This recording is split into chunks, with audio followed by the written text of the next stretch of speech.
case you're late to the party, here's a quick recap. About a month ago as of now, I uploaded a video to my channel simply titled, "Someone is Fixing Sonic Freeriders." In that video, I talked about a guy called Rei-San who was working on a controller patch for, well, Sonic Freeriders, a Sonic game for the Bill Gates Connecticut or whatever it's called. This was a big deal since Kinect emulation has never, and probably will never be a thing, simply because of the sheer complexity of the human body and therefore the device. So it was just absolutely amazing to me that this even exists, and nobody else was really reporting on it, so I figured I would. I mean, I didn't have that many subscribers at the time, but hey, best to be on top of things, right? So anyway, that video has since amassed 24,000 views. Where did you all come from? But honestly, I couldn't be happier that that video did as well as it did, because that means I accomplished what I set out to do with it. I said it in that video and I'll say it again here. I made that video to spread this information around, to make it public knowledge that this was happening. This is a groundbreaking time in Sonic emulation history, heck, in emulation history in general, and nobody was really talking about it anywhere outside of Rei-San himself and all of his viewers. And although I definitely can't take all the credit for making people more aware of this, the internet definitely got slightly more collectively aware that it was happening, so I think I succeeded in some way.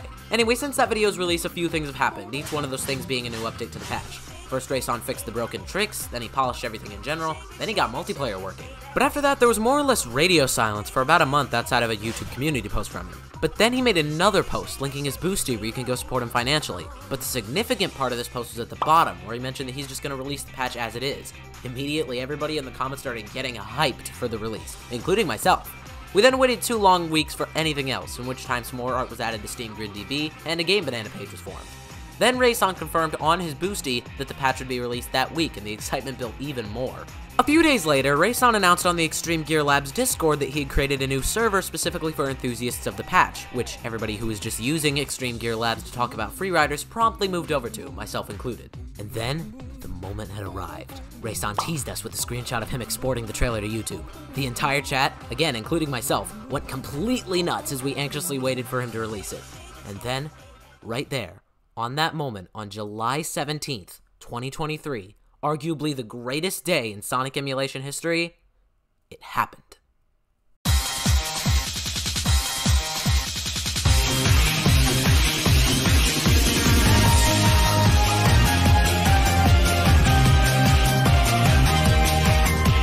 Sonic Freeriders is now playable with a controller. This was an incredible moment for everybody in the server, and I can only imagine Rei-San felt pretty proud of himself at that moment. And if so, he had every right to be. This was a massive leap in Sonic emulation history, and he had pretty much single-handedly been the leading cause of it.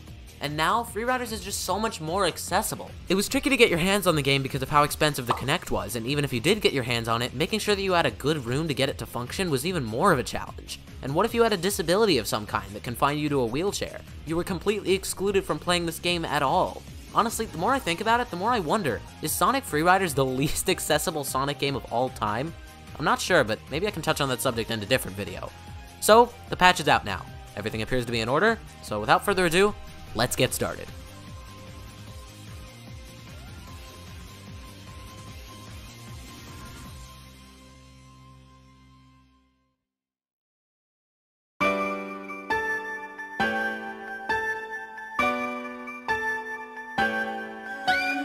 I have still not played Sonic Freeriders. The accuracy of that statement is going to depend on your definition of played. If by played you mean I've raced on these tracks, used the game's unique mechanics to traverse them, played through the whole story mode, listened to the music, checked out all the different types of extreme gear and gear parts, and mastered getting X-rank tricks consistently, then yeah, I think you could reasonably claim that I've played the game. But I don't know, I just can't justify that in my mind. This just feels like cheating. This wasn't the experience the developers intended for me to play. Granted, the intended experience sucked, but that doesn't make the former any less of the case.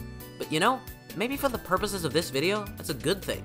The fact that I've never really played the game allows me to be completely neutral on it, since I don't have any biases against it like Jay's reviews, or for it like Joni. So instead of judging this patch as an experience over the original game, I can instead just judge it as an experience. So how is the experience? Well, my general thoughts are, it's really fun. The controls feel good, slightly off in the base installation, but if you go into one of the Lua files to enable the calibration screen, then just hold forward once the calibration actually starts, you can turn a lot more precisely and it feels great. However, it is worth noting that if you don't hold forward in the calibration screen, it'll be nearly impossible to turn.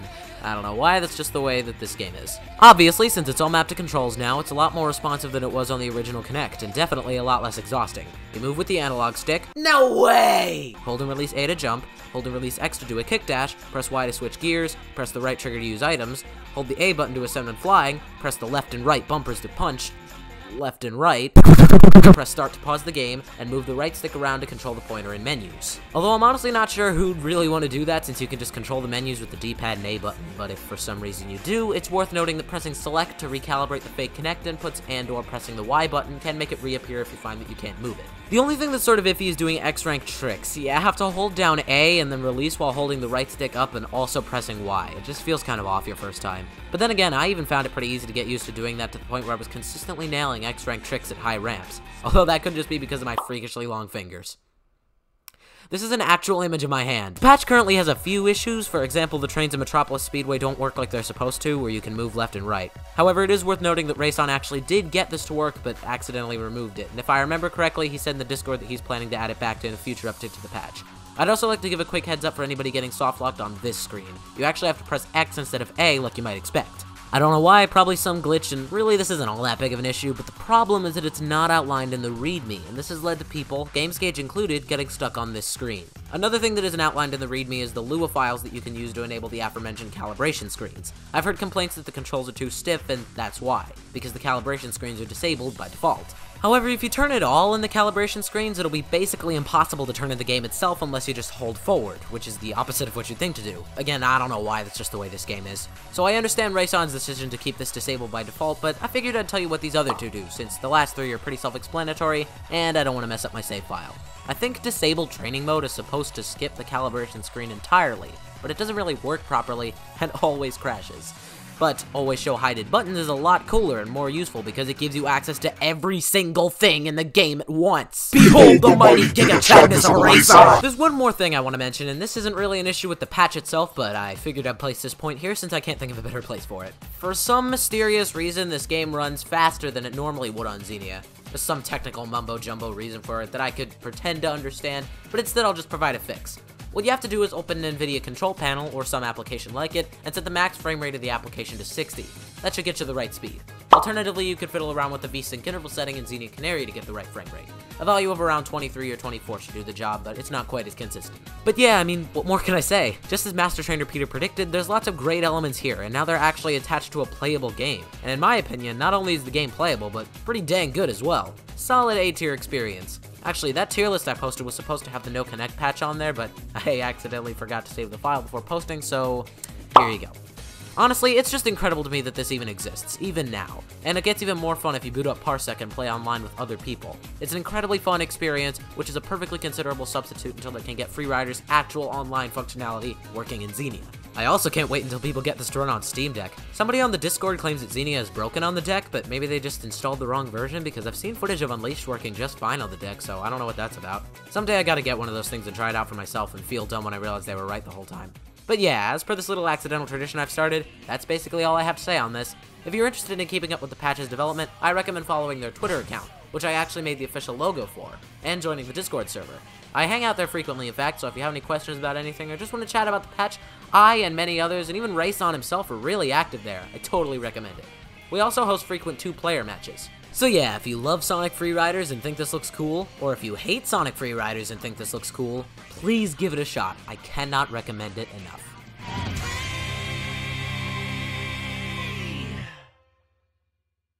Now, before I head out, there's one more thing we gotta talk about, but I couldn't really explain it well, so take it away, Raymar. Much appreciated, Accelerate. What's going on, guys? My name is Ridiculous Raymar, and I'm here to tell you a little bit about the Sonic Free Riders No Connect Patch Tournament. The first tournament of this game will be a beginner's tournament that will help ease new players into the community and game itself. The rules will be as followed. All stages, characters, and extreme gear are allowed for this tournament. This will allow players to figure out what characters, stages, and extreme gear they're the most comfortable with. It will be streamed on my channel, Ridiculous Raymar, and the link to it is in the description of this video. The Discord server where the tourney will be hosted is also in the description. It should be titled Ridiculous Squad, so make sure that's the Discord server you're joining. There is currently no word on the release date of the tourney, but once there is one, Accelerate will fill you in on it. Alright, enough of this crossover episode. I'll see you guys back on my channel. Thank you so much for the opportunity, Accelerate, and I'll see you guys when the tourney starts. You're quite welcome, Raymar. Be sure to give his Discord a visit. He's a really cool guy. Anyway, I don't actually have a joke for the end of this one, so here's this.